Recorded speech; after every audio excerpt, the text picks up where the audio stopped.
Hey, what's today, guys? So, yeah, anyways, about that car. I mean, it's been pretty hot in Columbus now, but thankfully it's not snowing anymore. So that snow, that lasted up until April, and that was,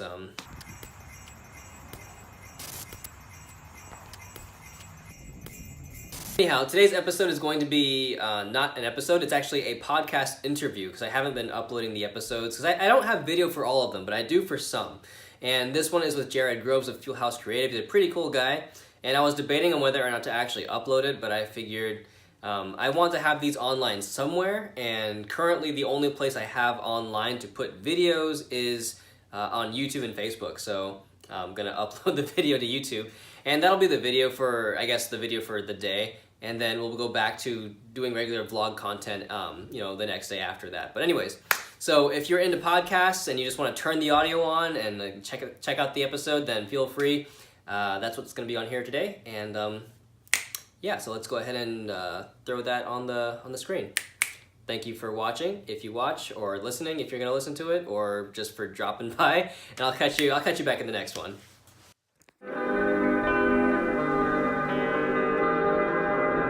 Thank you very much, Jared, for joining me today on the Powerful Mind podcast. So we're here in your office. I mean, I love it here, and we finally have video if it doesn't die out while we're recording. But to get this podcast started, the conversation started, can you give us an introduction into the life of Jared Groves? So who are you, what do you do, and why do you do it? Oh, that's a big question. Okay, how far back do you want me to go? As far back as memory serves. Oh, wow, that could be all night. Okay, so I am Jared Groves. I am one of the co-owners of Fuel House. Mm-hmm. It is a graphic design and branding firm. We're about 3 years into it now. We service a wide variety of clients, basically providing creative direction, creative services. And that ranges from everything from graphic design, which is kind of started as our core competency, but then we go all the way through marketing and branding and you name it. I mean, I could be here all day talking about all the things that we do, but it's a lot of different, at the end of the day, it's all creative services. Yeah. Yeah. Did you always see yourself in this, like, were you always in the creative services field, or is this like something that happened later on, or like where did you start out? Like, so who was Jared before Fuel House Creative, and like what got you into this position? Yeah. So I went to school, college I have a fine art degree and studied graphic design there. And kind of always thought about someday it would be really cool to own my own business, back when you're 20-something. But yeah, I started out in Columbus at a small design studio. I think there were like maybe 5 or 6 of us, and worked there for a while. And kind of went to a couple places like that. Spent a little time in the nonprofit world, just to see what that was like. I worked at an arts council as the in-house designer, which was very, very different from working in a commercial design studio. It was incredibly fulfilling. But then, gosh, probably 12, 13 years ago, I joined an agency here in town that had been around for a very long time. It started back in the 60s. Had a very good reputation, so I joined on there as an art director. So I was doing graphic design. And then, for whatever reason, every time I would work at a place, I got shunted over to account and client managers. I think I was the designer that liked talking to clients and liked doing that side, which... Do they not usually? Yeah, it's kind of funny. I mean, a lot of them do, but there are a lot of designers who kind of see even though we all know we're in commercial art, we're not fine artists. Yeah. There's a little bit of if you work on the sales and the account management side, it's like the dark side or something. That's where the non-creatives work. But I really liked it. I liked working with people, and so anyway, I would always end up in those kinds of positions somehow. So when I went to this last agency, I started as an art director, and then before too long, I was one of the partners said, "I don't want to handle this account anymore. Will you take it?" And so I was doing that, and that led to some other roles that I really didn't plan for. Suddenly I was heading up the strategy department, which we didn't really have a strategy department. I was the strategy department, but they're like, oh yeah. So did that for a while and kind of worked my way up through there until the end. I was at one of the junior partners. Wow. Yeah, which was something that I had obviously been working toward and aspiring to get to, and so it was really great when that finally happened. So I did that for a little while, and then long story short, I won't go into the entire story, but that agency we decided to close the doors on that agency. The senior partner decided we were going to, for various reasons. Yeah. And so suddenly it was like, what do I do? And it was, offered to take over that firm, and it was like, picking up a firm that had been around for that many years, and I didn't mention it had been a family started business, so it was like, it's, a lot of reasons not to do that. But then I was working with two of the other senior creatives there, Lane and Kate, and so we had been working together for years, and we worked really well together. And I don't remember who said it first, but it's like, well, we've got an awful lot of clients that we still have ongoing at this other agency, and this agency is closing. We have some accounts that were really long accounts that, though I guess the plan was to shuffle them to two other agencies, but hey, would you want to just service these clients? And it was almost like taking it freelance, but then putting a name on it. Exactly. So we talked to the senior partner who was, and he said, yeah, of course, I can't, I don't want to see these clients get lost. So if you can service them, by all means do. You tear up the non-competes. They're null and void. So we called the client, said, hey, this is happening. The agency's shutting down over here in the next few weeks or whatever, and we're thinking we're gonna go try our own thing. Do you want to go with us? At the very least, we'll finish your projects. Yeah. And every one of them said, yeah, of course. Like, wow, of course, and thank you for helping us out. But yes, of course. Which was a really good feeling. To have for sure. have clients of that. So launch with a client list. Yeah, I mean, so basically we left our jobs on a Friday. And started Fuel House on a Monday. It was kind of like that. We didn't have a name. We were just serving the clients. Jared and Co. Jared, Lane, and Kate. That was it. And so we were doing that. But it happened that way. It was very, very serendipitous. And we discussed. It was like, well, do we just, at the very least, we want to service these clients, and then we'll see where it goes. If not, we'll all go get real jobs. But it really happened that way. It was very unplanned and very organic. Even though, again, something I had worked toward getting to in that other position, becoming a partner. At the end of the day, that was still, something I was getting into, and there were other, this was different. This was something like. What would you say are the biggest differences between when you were a junior partner versus being one of the founding partners of a new company? Yeah.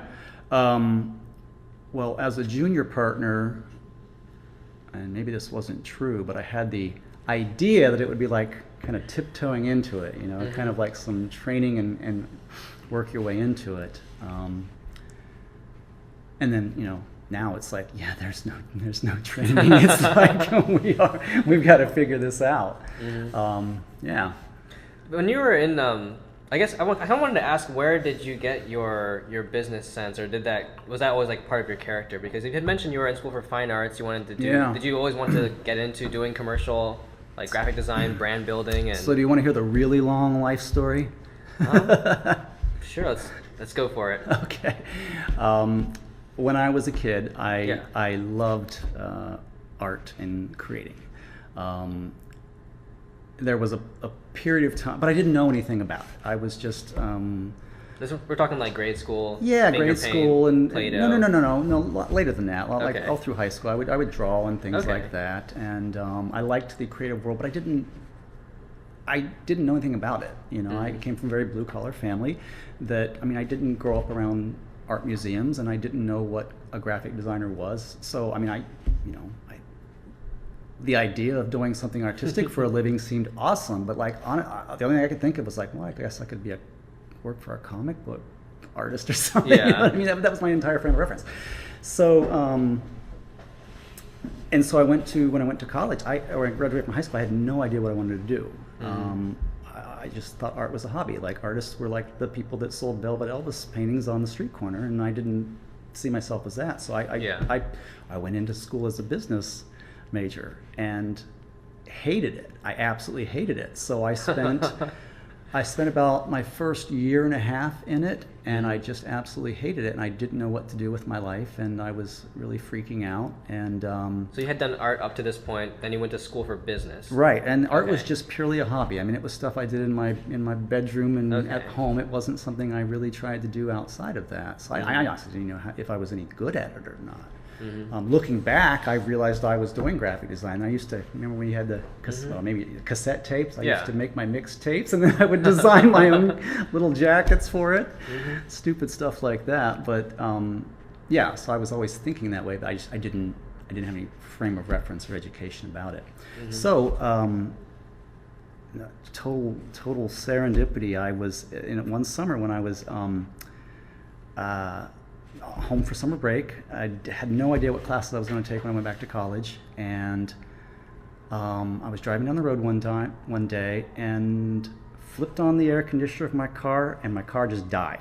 I just coasted into this driveway and went up to the door, and it was like this big, it was like an old schoolhouse building that someone clearly lived in, and I knocked on the door, and it turned out to be an artist. She had turned it into an artist studio. So I called a friend to come get me, and while I was waiting, she gave me a tour, and she said, I'm starting new classes next week. You should sign up. And I had never taken a formal art class. Was she a teacher at OSU or the school you went to? No. This was just like a fine artist who was teaching kind of out of her home kind of thing. And so I took this class with a bunch of middle-aged women, and it was like evening painting classes, but it made me get excited about art. And so when I went back to school in the fall, I went and checked out the art program, and suddenly figured it all out and went into it. Awesome. And so then from there, I was able to thankfully find work right out of school, and so that's where. But it was my car broke down. It's really the reason. I was like, you opened this with like it's very serendipitous. I turned the air conditioning on, my car broke down. I was like, where's this going? Yeah, sorry. Yeah, but that was it. Yeah, I mean, that's awesome. If my car had not broken down in front of this artist studio, I honestly think I would have just continued to figure out how to make business work. Wow. Now 25 whatever years later, I'm running a business, so it might have been nice to have finished those classes, but I mean, you guys have a really nice office here. Like, I'm not sure it's it seems like everything was like, it would have been like leading up to this point, like, oh yeah, this is like my dream. I built this place, and I always intended to build this place, and it's like, I know. It's weird how these things tend to come together in the most unexpected. It absolutely does, and it's all been a very, very, very good lesson for me of like, sometimes the universe kind of whispers to you, and if you're smart enough to listen, maybe you'll figure out what path you're supposed to be on, or what path you're not supposed to be on. And it's weird because I feel like, at least this was how it was for me, and maybe it is for some of the listeners as well, but when you see someone who's like successful, quote unquote successful, and they're running their own thing, they're like living their life on their terms, and it looks like that it's a very linear path. Like, they started this way and then they ended up this way. And in this show, we say like, where did you start? How did you get to where you are? And every single time, it's never a linear path. They started this one way, then they went somewhere else, and something else, and then found themselves where they are today somehow. Right. And do you feel like, looking back, has that like affected the way that you view your approach to, like, say, like life goals, business goals, and like, where are you with that? Like, how has that affected how you view, I guess, life? Yeah. No, to be too general. I know what you mean. It's impacted me tremendously. I think I can very honestly say that all of the really big moments or turning points or things that put me on certain paths that ended up leading to something really great, I can pretty confidently say that I didn't plan any of them. They were they tended to be a result of something I had done, like someone I knew said, hey, you ought to check this out. So a networking thing or something like that. So yes, I guess I had some role in it. didn't plan for my car to break down. That one was something else. But yeah, they were all things like that. And so I have absolutely, and maybe that's how I don't freak out sometimes, is to just think, you know what, it's gonna work out. Some things you plan for, and some things you just are in the right place at the right time. But more importantly, you have to be aware when those moments happen. You have to look for, hey, I think this is a signal telling me I should get off on a different path, and let's pause and think about whether I want to take this or not. Yeah. So you kind of like build that muscle up, I guess, to where I like to think the older I get, the better I am at spotting those opportunities. Awesome. And sorry, I was just taking a note real quick, because you said something that I want to quote back Sure. after we're done recording this, because it was like really, really good. Who would you say was your biggest influence growing up to kind of help shape who you are? I know you had mentioned like, oh, maybe I can draw in comic books. Like, did you read a lot of comics growing up, or parents really influential? Or yeah, I was like the comic book action figure nerd. I could escape into other worlds. Are you like DC, Marvel, or both?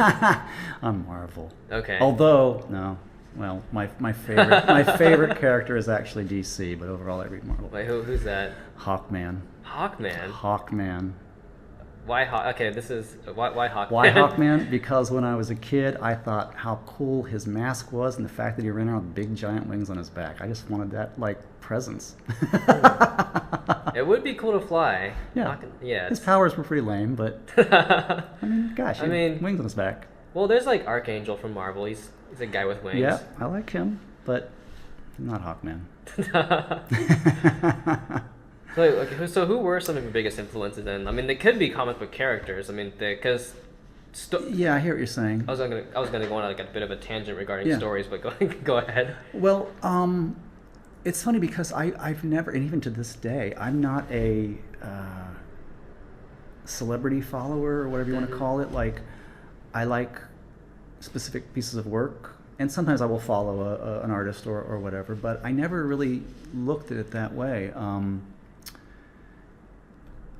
I just liked to, escape and create, quite honestly. And it took, like I said, it took me a long time to figure out what to do with that. But and as long as I can remember, I was trying to do something to create. In terms of people that influenced that, I will say, so God love my parents, they knew nothing about that world.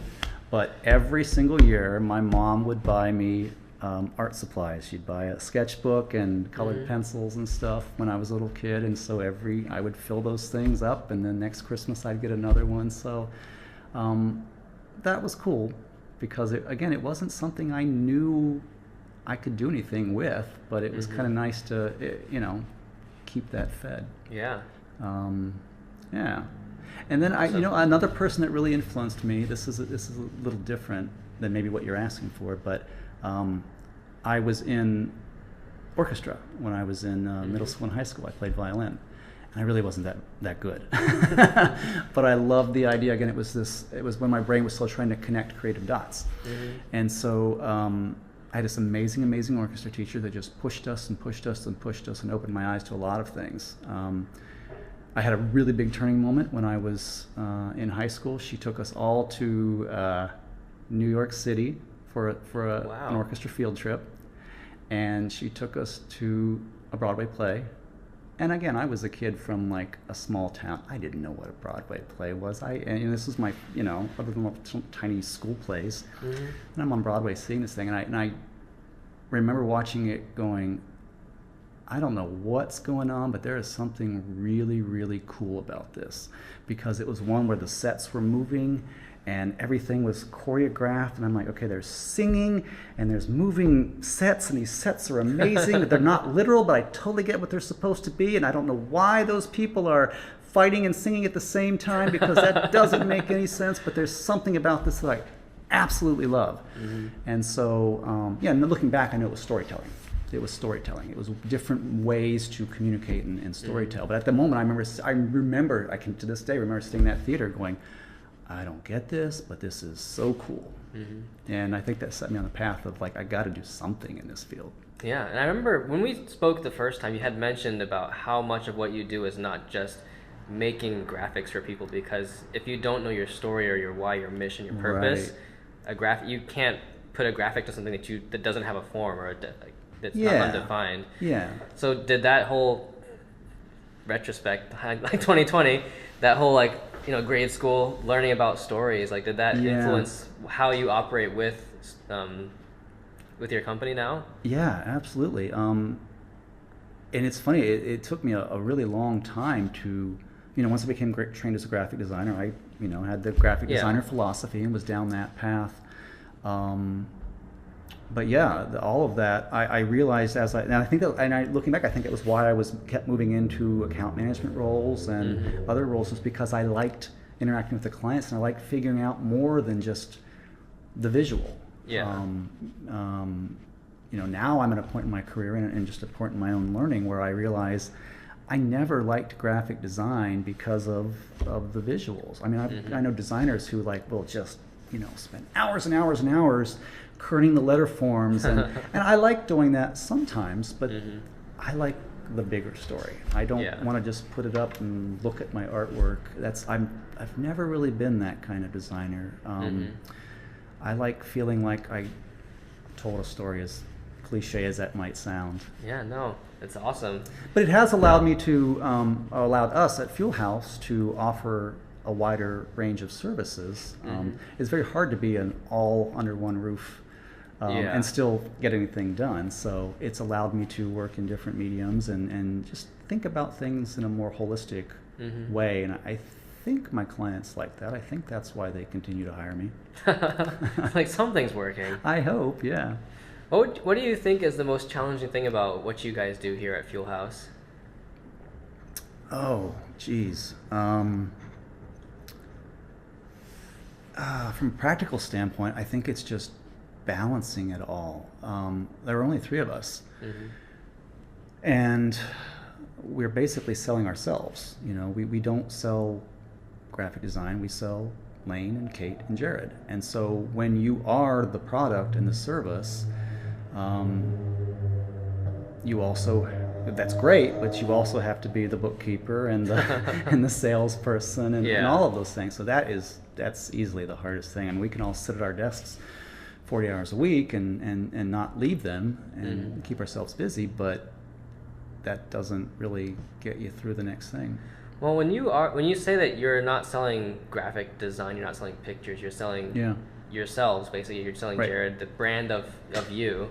How do you go about building that brand? How do you express that to your clients and show who you are when you're working with, when you're going to prospective clients with current clients? How does that work? So this is something I kind of realized in hindsight after I had done it a few times, but I've gone into many new client meet and greets and never really opened the portfolio. I would just go in and talk. Wow. Yeah. I mean, literally there was somewhere we'd go in and we'd have a 2-hour conversation, and it was like, oh, we probably ought to look at some of your work. And which I take as a big compliment. But that's what kind of got me to thinking that, because the fact of the matter is, I knew this, and I've known this for quite a while. I mean, when you're out shopping when you're selling graphic design, it's a subjective thing. So you're basically saying my graphic design is better than agency down the street graphic design. You know what I mean? And that's like saying, our Ford SUV is better than your Chevy SUV. Yeah. What does better mean? It's subjective to the clients. Some clients are going to like that, some are going to like that. Well, you can't control all those factors. I mean, yes, maybe this one has leather and this one doesn't, but you know what I mean? And so I remember, quite frankly, getting into some arguments at my last job with one of the exiting principals who was like, we're known as craftsmen. We're da-da-da. I'm like, yes, of course we are, but that's a given. I mean, that's like saying I wear pants to work. It's a given. You don't open with that. Hey, if you hire me, I'll wear pants to your meeting. That's yes, the graphic design has to be good. And in theory, if a client is looking at having myself and 3 other agencies come in to talk to them, I'm going to assume that all of our work is good. I mean, of course, there's some that aren't, but But if I just rely on, do they like my logos better than their logos? I can't control that. Yeah. The only thing I can control is me, you know. So Yeah. so I work really hard in those meetings to let them see who I am from my authentic self. And my partners do the same thing when they go out on client meetings. I mean, we have accounts that what's funny because one of our big accounts, well, years ago when we were still at the other agent, one of the ones that came over with us, I was the account lead on it. And then I brought Lane in on a project, and Lane and I were pitching, but I would pitch, Lane would be there, and I realized that the client was responding better to Lane, and so we got back to the studio, and it was like, hey, you know what? I think the next one you should lead, because she clearly responds better to you. You know, that's fine, take it. And so we shifted me away from the client, and Lane took over the account, and I basically supported him, basically switched roles. And, you know, however many years later this has been now, Lane does all of his work with her, and she loves Lane. And that's fine. It's like my ego's not hurt. That's good for all of us. But but that's a case where, you know, they want your brain instead of my brain. Of course. Yeah. Well, that's what we're selling. We're selling our 3 brains. Does that make sense? Yeah, for sure. So basically, just when it comes to working with clients, to client acquisition, client meetings, whatever, that whole thing, it's not, you can't focus on like the minute details of design. Like if you're focusing on your product, you can't, like, because products of any industry are, you know, there's hundreds, if not thousands, of iterations on a product. Like it's like the difference of a cell phone versus another cell phone. It's personal preference, but people don't go to Apple because they just like the phone. If you want a great phone, there's plenty of them, but they like the brand, they like the personality that the company seems to have. And if the Android has, you know, 1 pixel better camera, it's not going to sway you. Right. So it's that whole. So how do you? I'm trying to figure out how to get to the core question here, because. Did you found this company and like the way that you operate on those principles, or did you kind of figure that out and have to shift? Like, how does one? That's a good question. That's a good question, because we didn't formally come to any kind of agreement. It was very, very organic. I know me personally, in my role at the last agency, when I was, you know, I was director of strategy and a partner. I was in charge of looking at, or not charged, but responsible for looking at that large picture and figuring out where we were going and what we needed and stuff like that. And I had a lot of frustrations there. I mean, it was like, oh man, and that's part of the reason, you know, we didn't stay with the agency when it was offered to us, was that, so I had a lot of frustrations there, and they were various factors, and it was kind of like, man, I want to get to this, but because we had an agency that was established and had all that back stuff, it was like turning the Titanic. I mean, you can't switch to that, because one of the things that I knew we had to switch to is you kind of had to throw the playbook out. You know, what worked in 1987 or 97 or even 2007 were not working, you know.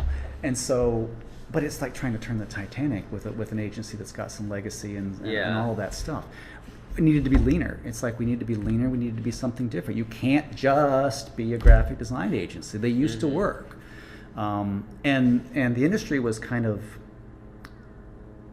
splitting out. There used to be a lot of middle-sized agencies like we were, but it was splitting out into the large agencies that could do everything, the 200 people agencies that could do everything were still there. But then you had all of these small agencies that were popping up that were lean and mean, and they were, you know, doing these things that just would find efficiencies, because, you know, you got to get efficient. You have to evolve or die. And so some of these people were doing this, and we were having a hard time evolving. That's really the bigger story of why the agency closed its doors. And so coming out to Fuel House, I mean, I knew right off the bat that I wanted to see some of those changes, and Lane and Kate were kind of there. Looking back, I'm sure we must have probably grumbled an awful lot over lunches and things like that about how we wanted to change things. So we never like sat down and formalized it. We just kind of knew. And then there was something else that you had mentioned that I think I wanted to go over, but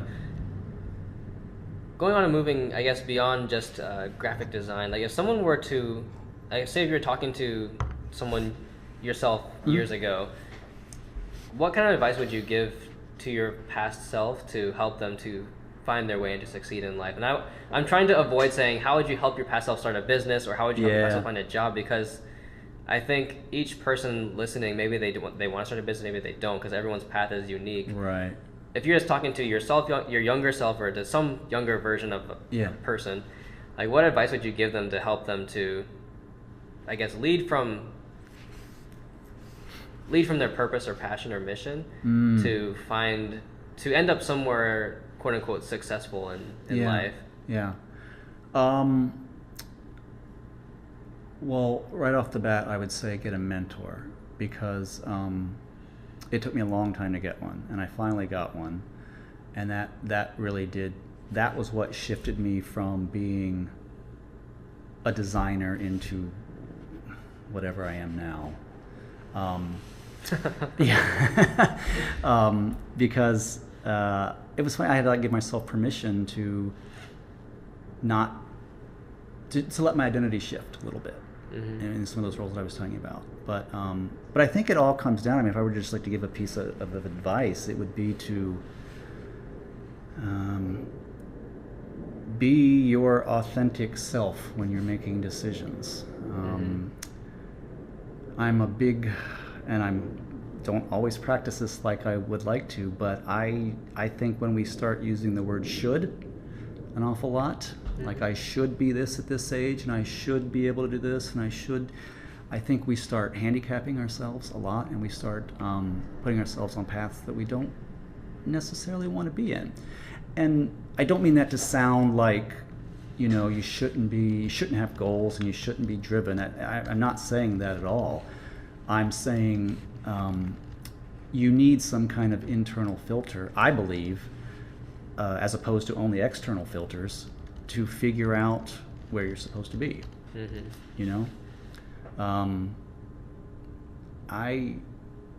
I remember doing the should. I should do this, and I should go there, and I should study this, and I should learn that. You know what I mean? All those shoulds.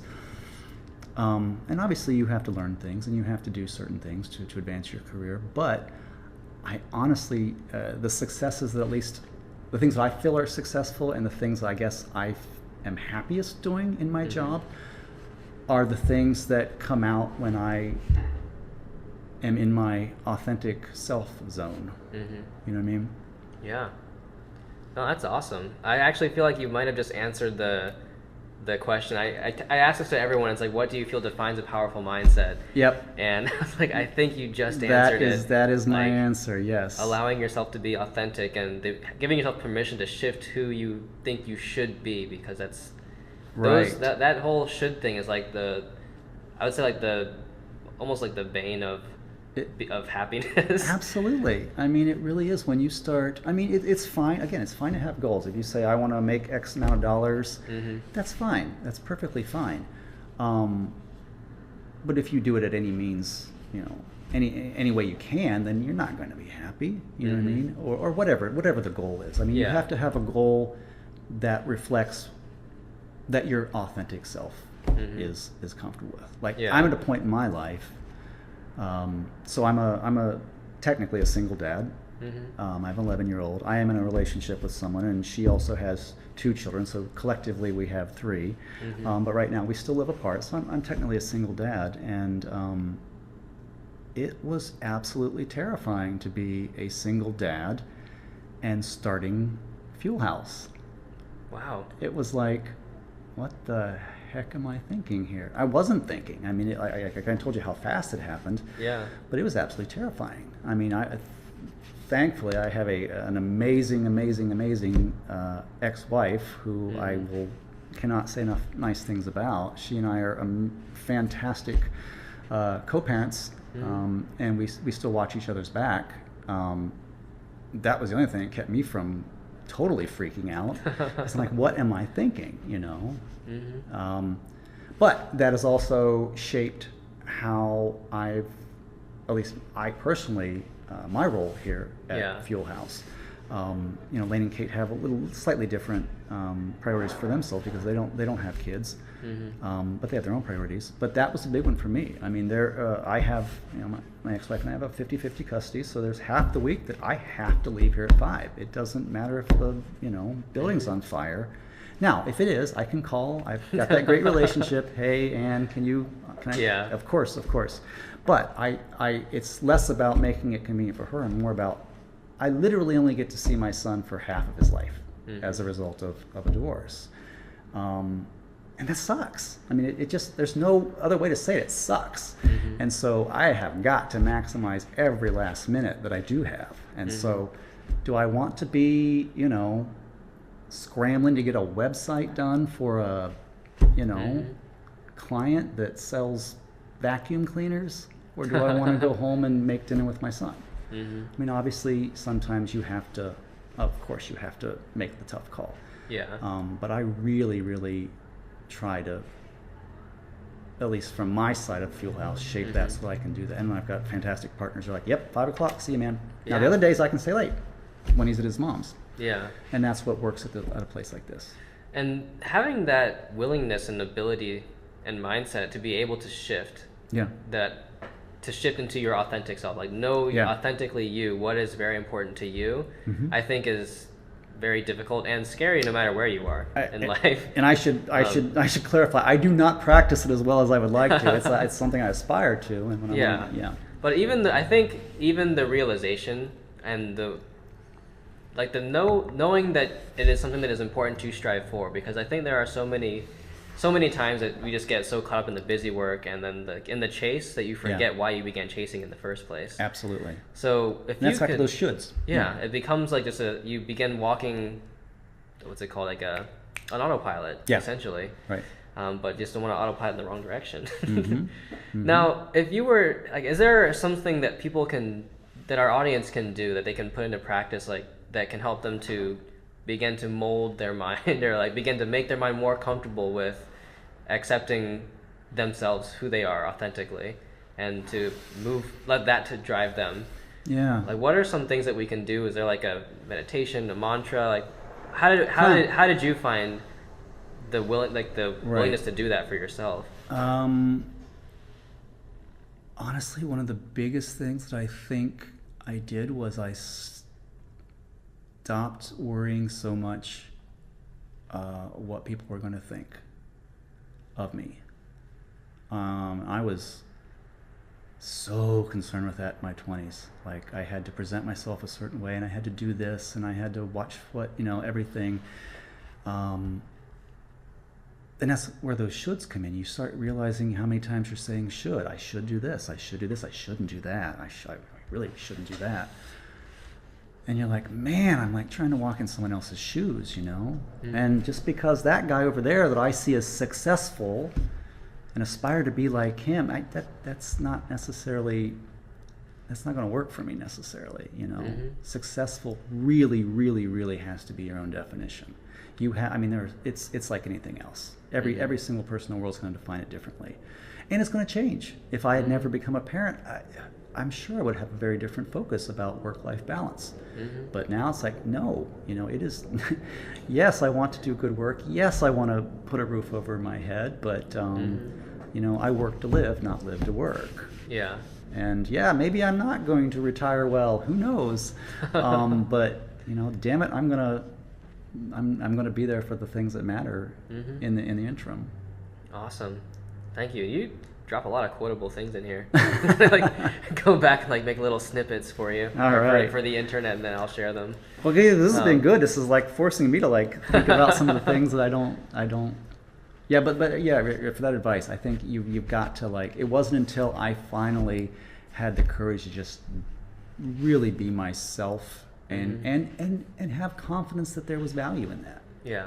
I don't have to be Don Draper when I go into a client meeting, even if they're expecting that, because if I try to be that and I'm not good at that, even if I convince them that I can do it, I have to come back to the studio and go, oh man, now I gotta fulfill that. Yeah. But the best you have your best ideas when you're thinking from your authentic self. Mm-hmm. You have your most creativity, and you're able to, I think, speak from the place that you find passion and excitement. Mm-hmm. And that's what clients have been buying from us, you know. Yeah. I'm extremely animated and all over the place when I'm in a client meeting, and some of the clients love that. They're like, oh yeah, this guy's great. Some of them hate that.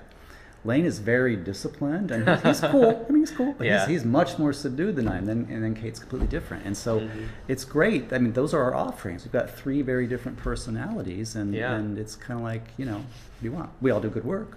Sweet. But What would you say is the most exciting thing in your life right now? oh wow, geez, most exciting thing in my life. I got to go back to family. I've got an 11-year-old who he's just crazy amazing. Mm-hmm. Yeah, and so watching him develop is just absolutely amazing, and it's fun. You know, where that bridges over to work is it's really fun to talk to him about what I do, and you know, explain to him, like, I get paid like a pretty good amount of money per hour to just give my opinion to people, son. Like, I was gonna say that's is pretty kinda cool. nice. Like, when you really stop and think about it, it's like, Yeah. I get paid to give people my opinion. It's like, oh wait, I get paid to do this? Yeah. And when you can, you know, when you can pause, and when you make it not about graphic design and all Yeah. those other things, for me, that's, I mean, and I don't mean that to sound vain or anything. It's just, but that's when I was, you know, that's what people come to consultants for. Like, what do you think? Well, this is what I think. Yeah. That's great to get paid for that. It's awesome. Yeah, no, that's So, pretty cool. so I feel good about having hopefully being that kind of role model, or at least let him see what kind of, I mean, he might be an accountant or an engineer or something, I don't know, but I like him to see that, you know, you don't have to have the shoulds. Yeah. You know, you can kind of create your own thing that works for you. Awesome. And so how can we connect with you online? Like, does Fuel House have social media? Or you have social media that we can connect with you and learn more about what you do? And We do, but I'll admit it's pretty pathetic right now. We are like the cobbler's kids that have no shoes. One of the downsides to starting a business with a lot of clients was you didn't have to do a lot of that. So, but yeah, I mean, we have a small website up at fuelhousecreative.com, where it's got a very small glimpse of our work right now. And then, yeah, I mean, reach out to me, Jared at fuelhousecreative.com. Sweet. Well, I'll make sure I include just some links to, you know, what you guys do and everything Yeah. on the show notes, and I'll have like little snippets of this as well. And hopefully, if that video recorded, then I'll have some video paired when we can. I don't know. It's really great. Like, I want to thank you again for taking your time to share today. It's because you dropped a lot of value and got really vulnerable and shared a lot of your authentic story and journey with myself and with the, you know, Powerful Mind podcast listeners. It's really, you know, it's really great that you just took the time out of your day to share this and you know, impart some of your wisdom with us today. No, I'm quite frankly flattered that you wanted to listen. It's been great for me. It's good stuff, man. Thank you. No, it's been great. Getting, like I said, it kind of forced me to like pause and think about some of the things. It's not every day that someone says, well, what do you think makes a powerful mind? First, I'm like, my first reaction was, I have no idea. And then once I paused and thought, I was like, I guess I have some things to say about it. So thank you. That was very beneficial to me. Oh, thanks. There's that. Let me